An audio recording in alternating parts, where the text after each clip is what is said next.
Hello, and thanks for joining us for another Fathom Live, a live show dedicated to giving you tips and insights from experts in and around the real estate industry. I'm your host, Jeff Sturtz, and I'm very glad to be with you here today. Maybe you are an agent who has a seller that their house would sell if it had a little bit of sprucing up and some redesign, or maybe you're representing a buyer who's looking at his house but just can't quite see the vision for what it would look like with their stuff. Or maybe you've got a buyer who knows they want to redo a space, but they're not exactly sure what that would look like. Well, we're going to talk about that kind of stuff and more with our guest, Courtney Warren, today. I'm excited to bring her on. She's waiting in the wings here. But to begin with, we have a contest to follow up from last week. A lot of you commented and gave us shout-outs on our different social media feeds. We're on Facebook, Twitter, and YouTube. We'll track the comments on Facebook and YouTube today. But here are the names from last week. So I'm gonna click that, and then we're gonna see who ended up our winner this week. And it's one of 4 prizes. You can win a yard sign package, a photo listing package, an on-target transaction if they're in your state, or lead service through Go Social Agent. So one of those 4 prizes. And Tim Doval, I hope I'm saying your name right, Doval, you are the winner this week. So we'll be reaching out to you about you claiming your prize. So get to shouting out. Tell us where you're from, where you're hailing from, and participate in the shows. And if you share the post on Facebook, we'll count you for double on that. So, right? Yeah, we'll do that. We'll count you for double. So check that out, or get shouting out, excuse me. For our Houseopedia tip of the week, here's what we've got. When a new sofa isn't in your budget, create a new look with a fresh set of throw pillows. They're relatively inexpensive and can go a long way toward freshening up a room. Stretch your investment further by buying pillows with removable, washable covers so you're not regularly replacing them. So that's a great money-saving tip there from Houseopedia. If you haven't been over to houseopedia.com, there are hundreds of articles about buying, selling, investing, all things home, thus the name Houseopedia. And that tip you could take and share on your social media page if you go over to our Fathom Live page on our fathomcareers.com website, and then you can just take that and share it on your social media from today's episode. Our sponsor today is Go Social Agent. The good people over at Go Social Agent offer effective and affordable social media marketing solutions to help agents grow their business, including setting up your social media accounts, automated postings, agent-branded articles, buyer and seller handbooks, Facebook ad campaigns, and more. This has helped you grow that online community and generate leads. You can learn more at GoSocialAgent.com. And when they set your account up, they make sure that it's optimized for you to be able to generate leads and communicate with your clients. If you haven't hit the YouTube bell and you're watching it or you're not watching it there, but you want to get notified on your phone when we go live, be sure to do that, or get a reminder when we post it on Facebook. If you missed last week's show, there's a lot of good details in there from Chris Mitchell, who is a VP over at Capital Title here in Texas. So really great stuff there. And I think that's all the blah, blah, blah kind of stuff I've got for today. Our guest, Courtney Warren, who's with us, appeared on Good Morning Texas. She's done Good Day Dallas, Fox 4 News. She's been featured in the Dallas Morning News and D Magazine, Living Magazine, Dallas Child. They've got a lot of stuff here. She was named Best of Service, Best of Design, and one of the top 3% of designers on Houzz, if you've been to Houzz.com. Her design work has been published in Better Homes and Gardens publications and was on TLC's Four Houses Dallas edition. So definitely has been in the design world. Courtney, we're so glad to have you. Hey, thanks. I'm so glad to be here. This is a really great thing. I like it. So this was sort of an accidental thing to have Courtney with us in a way, because she was doing a speaking thing at a mom's group that my wife is a part of, and I thought, well, this would be great. And so we were able to connect there, and so you're joining us today. So, but as we jump into the questions here, I understand that you were not originally planning on going into design per se. You did social work, correct? That's right. So I went to Baylor for social work, and I worked for about 6 years in adoption, and I was counseling the women that were placing their children for adoption. And so that was a very emotionally draining job. It was a lot about grief and loss, and because these women were going through such terrible circumstances that they felt like they couldn't parent their children. And so I had always been interested in design, and I was actually, people would ask me to like redo their offices when we were there. And so long story short, you kind of find your way in the world. And I was basically chosen to be on that TLC show.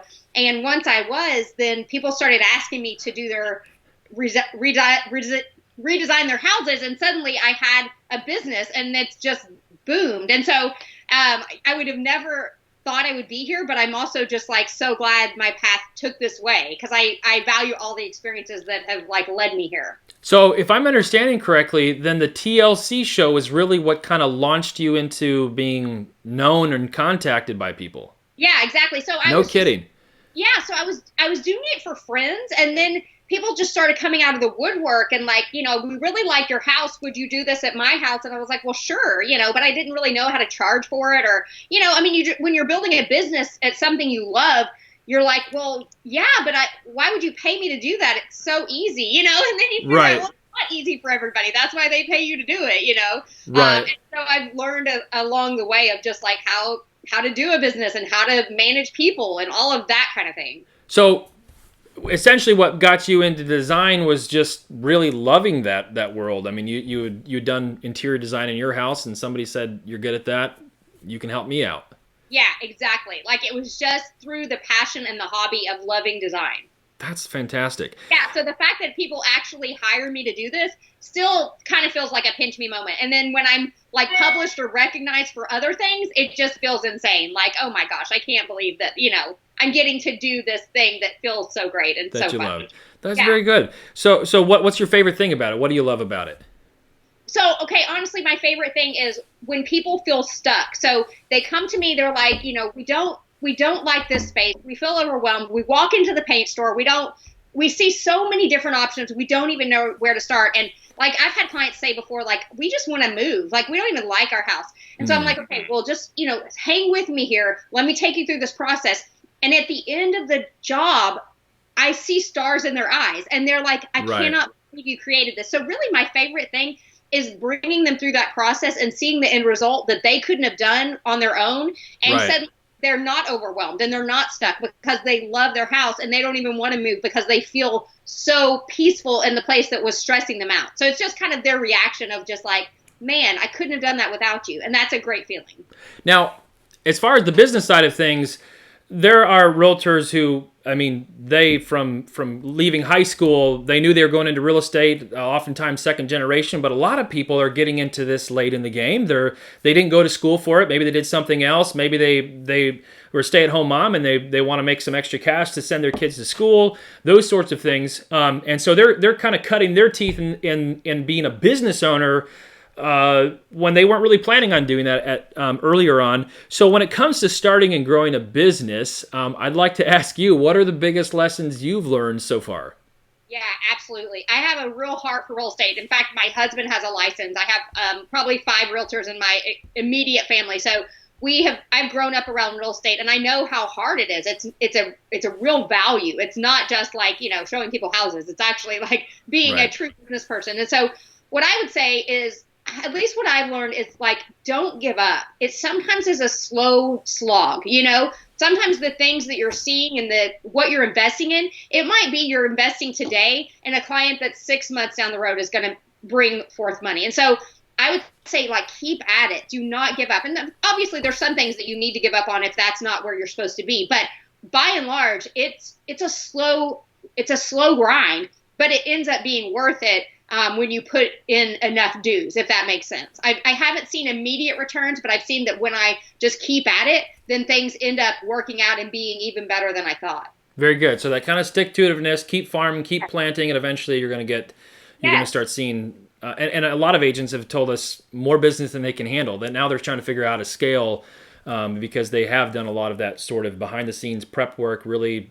Whether it's social media kind of stuff or pop buys or just getting on the phone and calling people, and eventually all of a sudden you've got clients lined up, and now you're trying to do your best to serve them all. Any other lessons that you've learned so far?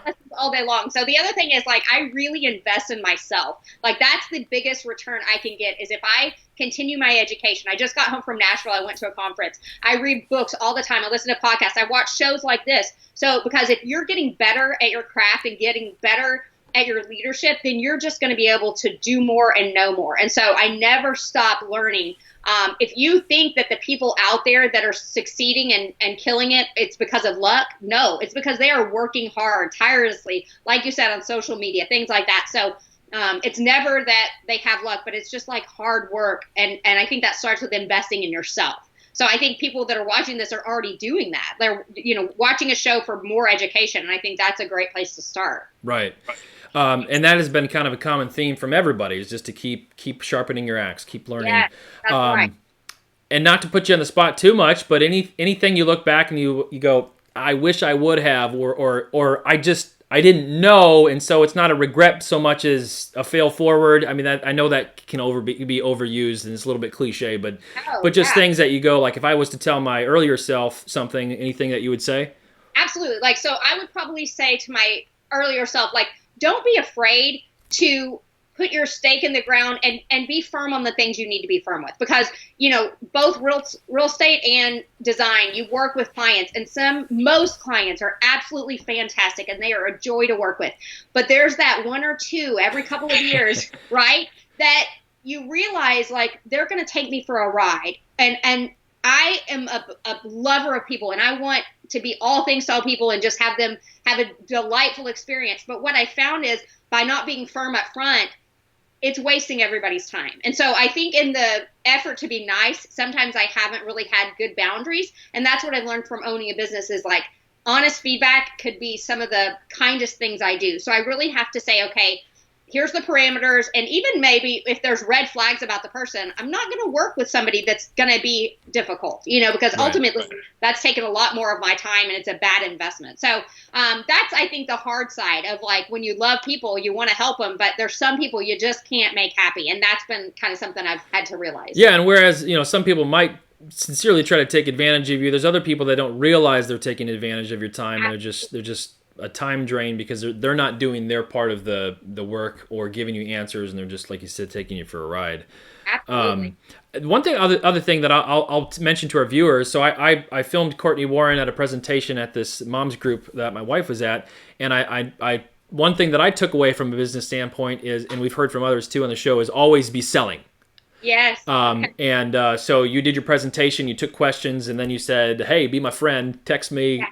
Yeah, right. Go to my Instagram, Courtney Warren Home. And thank you for dropping that in. That is my Instagram. Thank you. So that's something too that I, in talking to agents and hearing from other successful agents, is it's always that it's not an invasive thing. It's just saying, like, I really appreciate being your agent. Do you know anybody else that you think I could help? That kind of thing. And what I want to do, like at that mom's group, I provided value. I gave them so many free tips on how to design their home. And so first I want to give, and then I want to say, hey, if I'm meeting a need for you, let's continue this on, because I can help you. So yeah, I do want to keep that relationship going. And so it always helps to mention, find me on social media or let me answer a question for you, something like that. So yeah, exactly. Very good. Now we're going to get into the real estate stuff and how this all applies to the realtor. I mean, a lot of the stuff just as a business owner applies. But as we're doing this, agents, if you're watching, feel free to ask Courtney questions. We're going to go through some sort of before and after stuff later, so you're going to see some of that. But feel free to shout out. I'm going to do my best. I didn't have two devices today, so I'm going to kind of hop between YouTube and Facebook, monitoring Facebook first and foremost here. But we'll go through that. So, what kind of services, then, Courtney, do you offer in general then as it relates to real estate agents and their clients? So I do staging for both occupied homes and empty homes. And it kind of just depends on like how big the home is. But I really love to work with agents because I've seen the power of how staging a home can like totally sell a house so fast. And so I think it's a great investment. And then let's talk then about value. And this is kind of how when I was putting this together, broke it down in my mind, and you can take it and run with it or whatever. But whether you're on the selling side or the buying side, obviously what you're trying to do is get the most value. So if I'm selling, I want to get the most value that I can from my home, and that might include improving the way it looks, maybe in a deep way, maybe in more of the skins, the skin surface kind of stuff. So when you walk into a home for the first time, let's say from a listing standpoint, what areas of the home do you see that have the most potential for increasing the value of the home?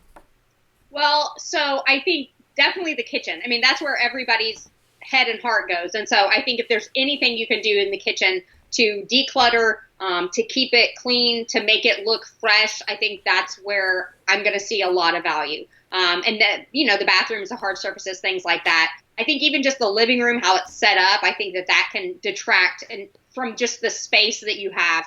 I think people have a lot of stuff in their home and a lot of clutter in their home, and that can really detract as well.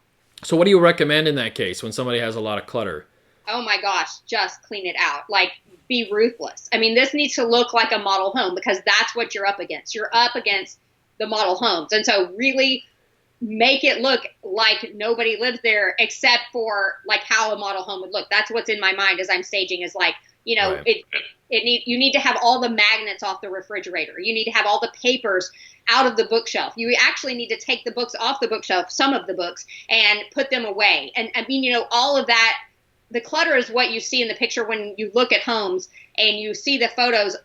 It detracts from the actual house because you just see the stuff in there.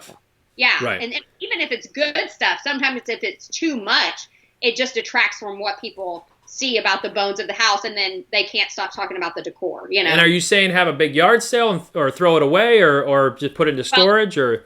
I mean, that's truly up to the clients, but I would say storage first. If they can bear to get rid of it, that's great. But I mean, you're not going in there to clean out their home with them, but like they need to get rid of it in some capacity. So I would say a storage unit would be my place to go.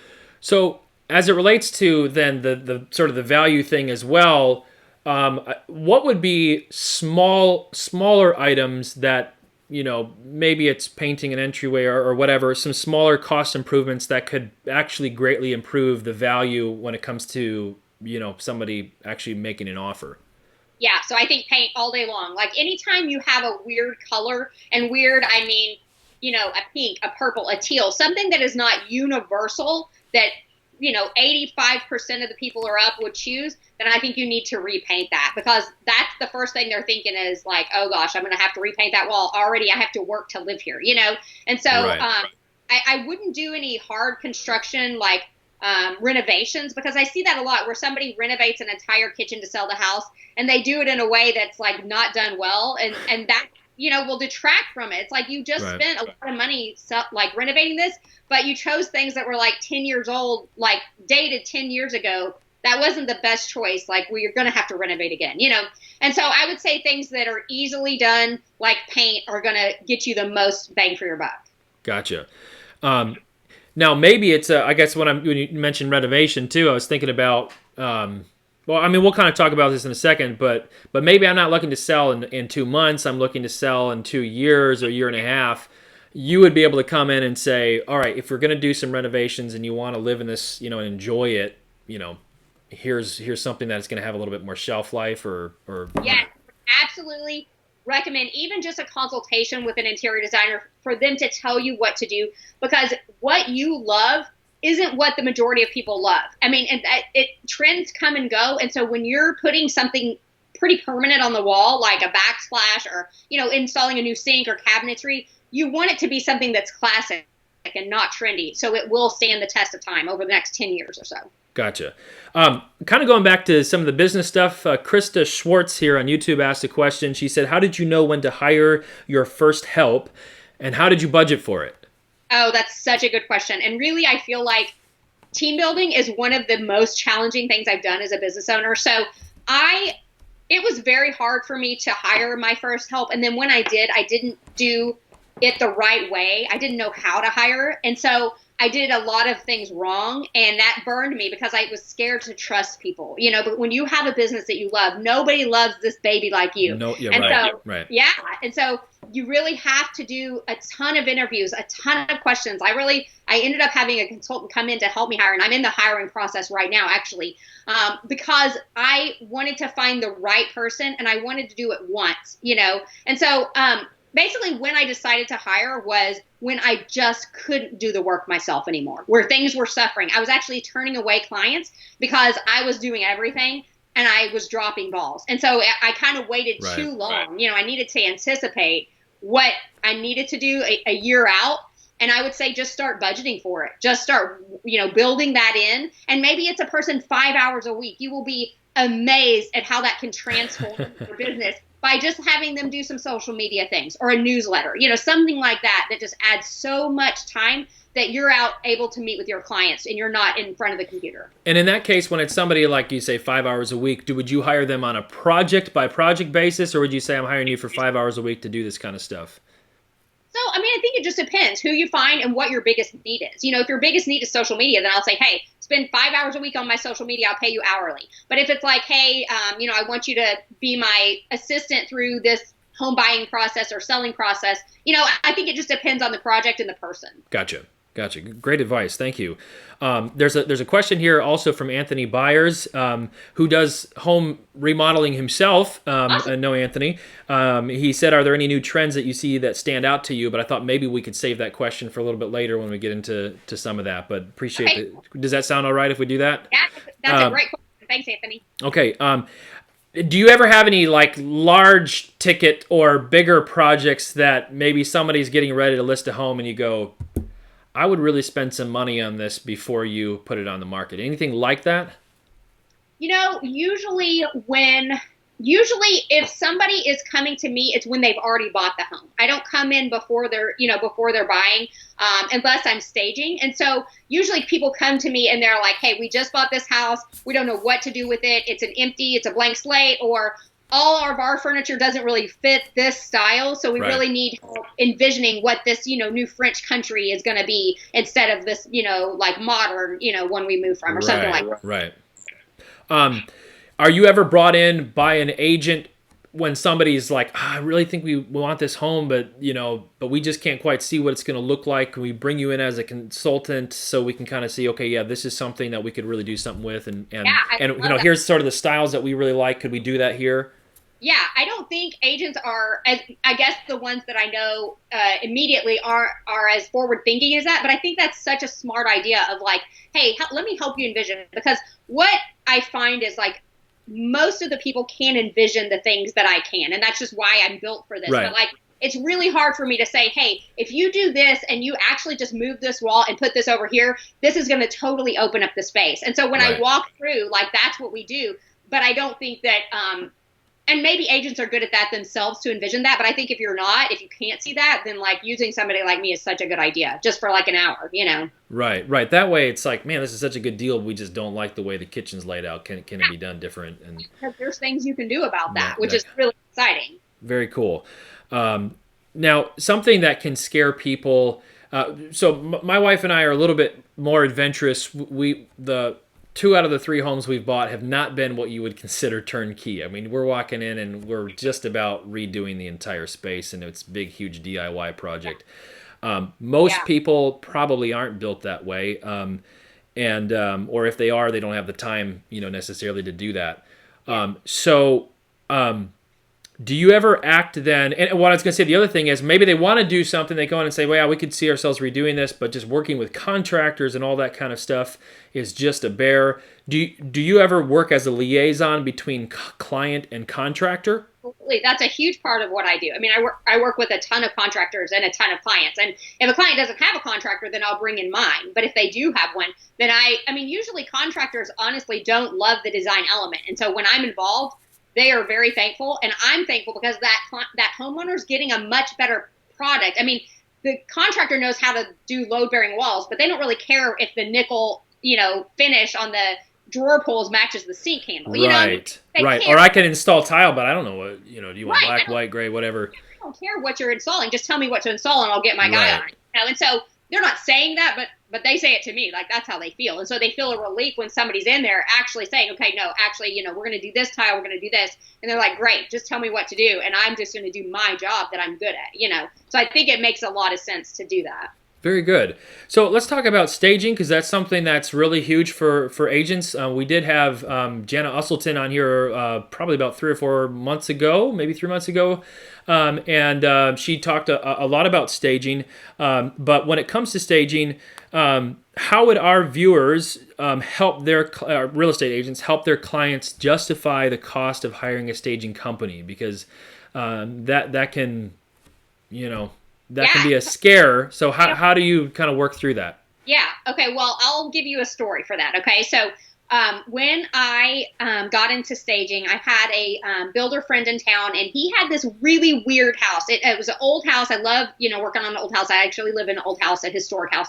And so it had this bedroom. It was upstairs. The master bedroom was upstairs. It had a very narrow stairway, so you could hardly get furniture up there.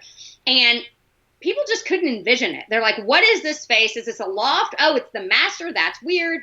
How are we going to get our bed up there? And he was just like, just dropping the price. So I know, which is like, oh man, we put so much money into this, renovation, and we're dropping the price. And so finally he dropped it $8,000. He was like, okay, this is hurting me now. I'm not going to drop it anymore. I'm going to call Courtney. So he called me. We talked about what to do with the space, and I staged it. And he was like, okay, I'm going to take a chance. And he listed it again for $8,000 more. He went back up to the asking price originally at. The next day, he got an offer. I mean, that's insane. It sounds like I'm making that story up, and I'm truly not. Like, when he emailed me, I was like, are you kidding me? That was the best investment you ever made. So that's what the power is. It's like, I know it's a hard sell, but if you believe in something, and I believe that people need to see how to use their space so they can envision somebody else in it. They can envision themselves in it. And so sometimes you have to guide them to show them the future that can be. And that's by putting some furniture in there, and especially if it's empty, And you didn't go in and renovate or redo anything. You just position things in it. I mean, I put a bed in there and a nightstand. I showed them in that weird space, how do you make this cozy? How do you make it homey? Right. And suddenly you can envision yourself in there, because it's not a weird empty loft space anymore. It's a loft master bedroom that's really cool and has cool slanted ceilings. I mean, you're just painting a picture for them. And so I can see how it is. It's a gamble, but I would say it's much more of an investment. It's an investment in selling the house that we believe, and research has shown, is that a well-staged house is going to sell faster, and it's going to sell for more. And so let's invest in that, Right.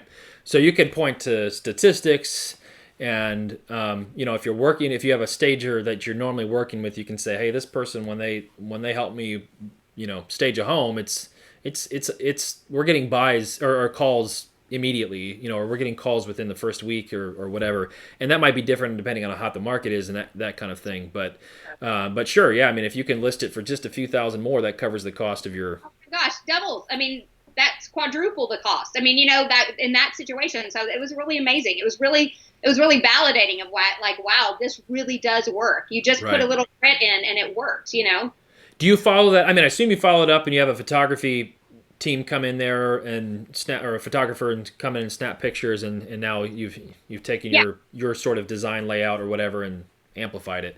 I don't do it all the time with staging, because usually it's not the same. It's a little more bare bones than like I do in a home that's lived in that they've hired. I mean, we're not going to do the whole room. It's going to be pockets of the room. A rug, things like that. Gotcha. So, but yeah, I mean, the realtor definitely does that. I mean, he takes his his photos, and they look so much better. So what are the average home sizes and home prices that you're dealing with when you do staging? I mean, I would say it can go all the way from, a small $100,000 house to, $500,000 or more. I mean, it just depends on kind of what town it's in and what the market is and what realtor I'm working with. I mean, so it really can vary. So it's There's not no just, like.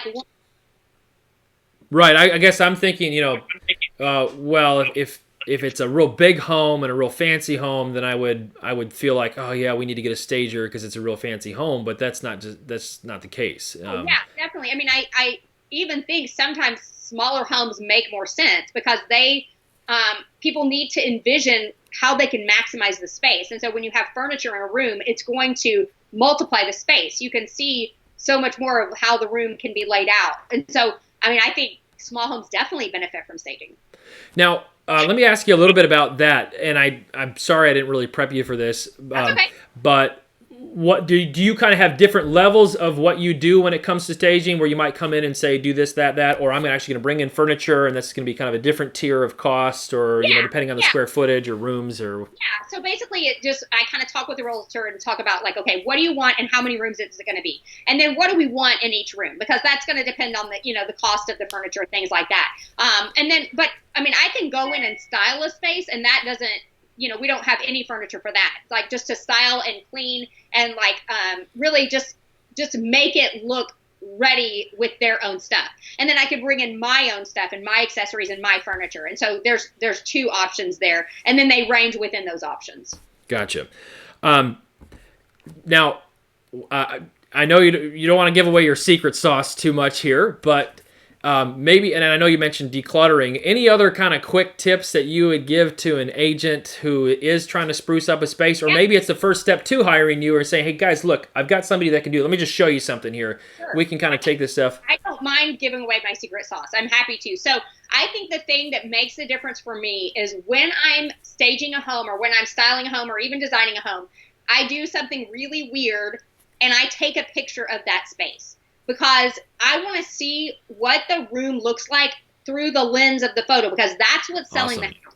And so if I can take a picture of it, suddenly those eyesores are jumping out at me. And then, if you're a real estate agent and you have a photographer on site, or you do it, or you hire somebody, whatever it is, it's an investment in your time and money. And so before you invest in that, take a photo with your phone and see what the room looks like, because then you're going to know, like, you know what? The first thing my eye went to is that bookshelf with all those papers sticking out. So I need to take those off. Or in the kitchen, my first thing went to the magnets on there and the kids' papers and the coloring. Well, I love that when the family's living there in these posting photos. We can't have that. And so that's what I do, and it saves me time. It's just kind of setting it up like a magazine spread, and then it's like tweaking those things and then having the photographer come in. So that's really, I would say that makes a big difference already. Start with that, Very cool. Very cool. We do something similar in film, where you can cut out the bottom of a paper cup and you can look through everything through a square, and that just kind of sort of narrows the space as what you look at. So, but if you got a cell phone, that's pretty easy to do. As well. Pocket. Yeah, totally. So let's get into transforming spaces, and maybe we could show some examples here. I know you've given us some photos of just here's a space and how you transformed it, and what the thought process was. So which one do you want to start with? Y'all, whichever one you have. All right, let's do the bathroom one. Is that? Yeah. Okay. Let's do the bathroom. So here we got a picture of just kind of a basic bathroom. You probably see this in a lot of different homes. So maybe tell us about this project.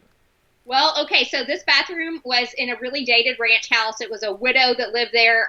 Her husband had died, and she just was ready for, something new. You can tell it's just very dated. There's not much, to love about that space. And then when we redid it, we just made it clean and new and picked out some beautiful marble and there it is.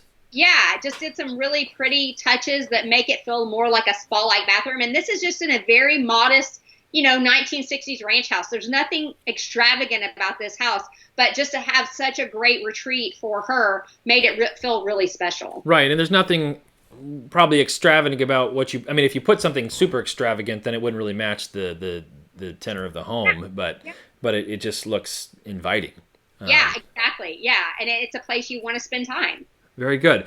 How about there's a bedroom one that I would look at and say that doesn't look like a bad bedroom. Maybe it's a nice master or guest bedroom. Yeah, it looks like most people's bedroom, really. And then so we just took, she had just gotten out of a hard breakup, and she just wanted a retreat and a space. And so I agree, it wasn't a bad bedroom, but we really wanted to make it over the top. We wanted to make it a special place where she could spend time and feel like away from the world. And so she, showed me some of her inspiration. I pulled out some of her favorite things in terms of like what she loves and what inspires her. And we created just an amazing space that, she just absolutely adores. Very cool. So what did you do in this space? What was kind of the inspiration?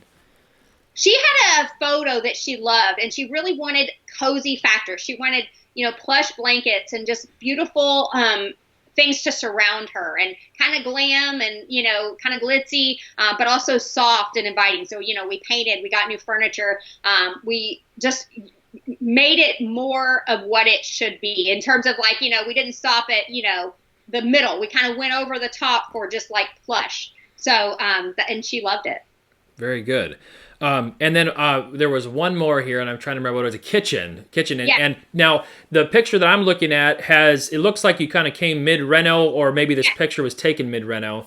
Yes, it was. And it was just dark and dingy. It's a galley kitchen, not big at all, just a kind of straight line. And I think most people saw that kitchen and was like, I don't know what you're going to do with this, but it's dark, it's depressing, and it's just very uninspired. And so by the time we were done with it, it was light and bright, and it's one of people's favorite kitchens that I've ever done, because it just feels so fresh and so different. And it's just in a small galley kitchen. It's just amazing what you can do with just an update, No kidding. Yeah. No, that looks absolutely beautiful. Thank you. So did you move walls or anything like that, or did you just kind of restyle? We just restyled. We cut off that island, and we got new appliances, we got new cabinets, and then we just fresh coat of paint, new floor, new lighting, and that's it. I mean, it was just, just totally transformed it. How often does lighting really become like that thing that just kind of makes the difference? Yeah, I would say all the time. If you can put in some canned lights, or if you can bring in some natural lighting. I don't even like using curtains and blinds. If you don't need the privacy, I would say take them down, because that natural light will sell a house today. I mean, it's just, you just want to be in a space flooded with light. So maybe that would lead into then Anthony's question then. Are there trends and things that you say, these might be passing fads, but I really like them? Or there's things that you say, these are really, if you're giving advice to somebody, these are some really cool things going on. Yeah. So what's funny is I have seen wallpaper make a comeback. And wallpaper to me is like, in the 90s, I think my mom had some like duck wallpaper that had big country blue bows on it, and like peach hearts, and it was just really tacky. And you just think of like your grandmother's house. But I've had some projects that are on my website that have used amazing wallpaper, and people are crazy about it. And so that's kind of it's a mind bender of like, oh my gosh, wallpaper, really? But there's just some really cool wallpaper, and people are using it. I think something else I'm seeing is a lot more color. So we're going through the farmhouse thing, and we're using a lot of whites and grays, and that still is very popular, very big. But I also see people infusing things with more color and not being afraid of those bold colors. And that had taken a back seat for a while. So I'm glad to see some more color coming in, because that makes a space feel really lively. Now, if you're coming in, especially after somebody's bought a home, you're able to really make those applications because you're dealing with people's furniture and belongings that are in there, rather than putting a bunch of bold colors up and then saying, now we're going to sell the house. Yeah. And it's like, well, all my stuff is green, not blue, or whatever. Yes, I would advise do not try to stage a house with bold color. I would always go neutral, because you're giving people the option for if they want to paint later. But if you have a bold color and they don't like that color, they're not going to paint later. They're going to shut that down, because they can't envision it. So I would always go neutral in staging, or if you're selling. Now, if you don't mind my referencing the class or the presentation or whatever you did with the moms group, one of the things that you had quizzed people on, and we could throw the same quiz here, is do you when do you paint in the design process? Is it and what was the options? I forget. So the options are: do you paint before? So if you're designing a room, do you paint before you design the room? Do you paint in the process of when you design the room? Or do you paint at the end of when you're doing a room? Okay, so if you've got an answer, viewers, just shout it out. I'm not going to say there's no wrong answer, because Courtney's going to tell you there's a wrong answer. There's no judgment. There's no judgment, right? Because answer. We embrace all the answers and love you. All right, we'll go with that. So, do you paint before, during, or after you've done? So in that group that we met at, I would say probably 85 to 90% of the people, when I asked, when do you paint, they raised their hand at, you paint at the beginning of the project. Right. And most people think that. The reason I do not believe that, I believe that you paint at the end of the project. And here's why. Because if you paint at the beginning of the project, that paint color you chose off a little swatch just because you liked it or saw it on Pinterest suddenly guides every decision you make. Right. But what I would like to contend is that you should have the furniture. You should have the things that you love. You should have the rug, whatever that focal point of the room is. You should have that choose the paint color. Because it might be you paint your walls like an amazing gray color, and then you find this rug that just rocks your world, and it has this amazing blue or taupe or black or white. And you're like, you know what? What if we pulled that out for an accent wall? Or what if we painted the ceiling that color and got really crazy? You had a picture, I wish we had it with us, where you painted the ceiling a pretty like bright blue. Yes, pretty. It's a low ceiling, and people will say, oh no, you can't paint a low ceiling. But I say, go for it. People already know the ceiling's low. So let's embrace it and make it a focal point. Embrace those weird quirks about the house. And so that's why I say paint at the end, because if we had painted at the beginning, I wouldn't have known we were using that blue. It only came out in the design later. So I know it's crazy, but that's what I think. If you're designing a room, paint at the end. Very good, very good. I'm just going to wrap things up here with a couple more, and add anything that you want to. Somebody asked, Anthony actually followed up and asked, where do you find help when you're actually hiring? Where you said you had a hiring coach or a consultant? Yes, I have an amazing consultant. If you want to email me, I will give you his name and address, because he will rock your world. His name is Jonathan Gully. I also, if you want to submit for my job, I'm looking for a project manager. And so if you think you're a good fit, I'm based out of Waxahachie. Hey, there you go. Yeah, you can go to my Instagram at Courtney Warren Home and message me, and I'll send you the application, or you could just go to my website and send in an email. Definitely I'll give you his name, because he's fantastic. Okay, go ahead. What was your other question? Oh, no, I just saw somebody else ask a question. Manuel says, is staging directed to big cities only? I think I might know your answer, but go for it. Well, I guess it depends where you live. So staging has to, no. So no, staging is not for big cities. If you're selling a house, you should be staging it, in my opinion. If you want me to stage it, it depends where you live. So if you're in the place, then I can go there. If you're, somewhere else, well, I guess if you're an amazing, Caribbean vacation villa, then we could talk about. Yeah, you could figure out some way to get out there, probably. It would be really tough for me, but I think I could just suffer it through, So. Right. Yeah, I'm sure they have a Home Goods or something over there where you could grab some stuff and throw it in the house. Yeah, exactly. Very good. So I guess last thing here, any recommended resources that you would have? And I know you mentioned you listen to some podcasts, but anywhere people should go for more information and to better themselves, like you talked about in the beginning? Okay, well, I would say my first place to go is my website, because I have blog entries every week, and then I also have some ebooks about how to do design. I also am launching a YouTube channel, like a YouTube series, and I haven't told you about that, but it starts on February 14th. I'm super excited about it, and it's going to be behind the scenes of my design firm, and it's going to be kind of real people and real budgets, and it's going to be all based in Dallas, and so that's going to be really fun too. That is cool. Yeah, if you want to just see what it's like to hire a designer and be with a real client, you can, all the woes about it, all the great things about it. That's what I'm doing. So if you become the next Joanna Gaines, and not to drop a name and put pressure or anything like that, no, but you heard it here first, Fathom Agents. This is the genesis of the next big thing. So that's right. Yeah, so go like and subscribe to my YouTube page, because you know what? I am such a YouTube novice. I have a 13-year-old son, and he knows way more about it than I do. He's giving me advice, and I'm like, this is embarrassing. So I'm doing it, even though I don't know what I'm doing. Yeah, and you were already knocking on farmhouses, so it's this is a thing. This is a thing of the past. No. Get out of the way. No, I'm just kidding. I know you weren't knocking on farmhouses. Yeah. Another thing I love, another resource. I'm all about books, but I love a podcast called Story Brand. It's by Don Miller. He has a marketing podcast, and he has on authors of different leadership books, business books, and I always find great books to read on that. And when you drive so much, I think probably you and I both do, that I find that's a good time to feed my mind, because otherwise I'm just listening to music or whatever, but I could use it for my good and learn more. And so I love to listen to podcasts for that reason. Very cool. And we've actually not even said your website. It's CourtneyWarren.com, right? That's right. CourtneyWarren.com. Right. Easy to remember. Your name.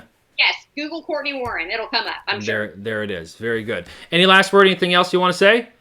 Oh man, I love real estate. I love what y'all are doing. I just keep at it. Like, buyers are hard, sellers are hard, but like you're doing good work. And like, I think that like the world needs more beautiful houses. And so like whatever you can do to advance that goal and the investment of property, I think is great. So it's a good work y'all are doing. So hang in there. Awesome. Courtney, thank you so much for being on the show. I think it's been fantastic and a lot of great takeaways. So thank you, and thank you for the work you're doing.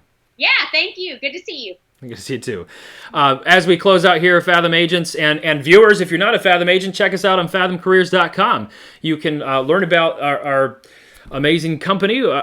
Maybe I'm biased, but we offer a lot for the agent for a very low cost, in a sense. So the value proposition is very great, including things like KV Core's CRM system. You have multiple tiered support. You have a paperless transaction management system, marketing materials, which if you saw Fathom Agents, my faux pas yesterday via email, we'll talk more about that. But anyways, we've got tons of marketing materials available for you. And what else? What am I missing here? Truly affordable healthcare.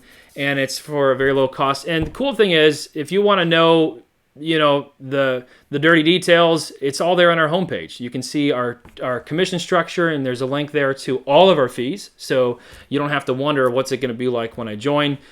So we try to be open about that. So check us out, fathomcareers.com. Next week, we're still kind of talking about design. We have Jeff Stout with us. And you may recognize the person he's hugging there. That is Genevieve Golden. She's been on the show before, talking about how to gain clients and keep them for life. And she does a bazillion transactions. Well, Jeff is her partner in crime and dynamic duo there with her. And he has been doing home layout and design, drawing plans that have turned into houses for 20 plus years. And he works alongside his wife, Genevieve, and has a lot to say about transforming a space, less on the skin part of it like we looked at today, and more on the guts and what you can do to really maybe put an addition on or something like that, and what it's like to work with a residential designer. So looking forward to having him on the show next week, and thank you all for watching. We appreciate it. We'll see you next Wednesday at 1:30 Central Time. See you then.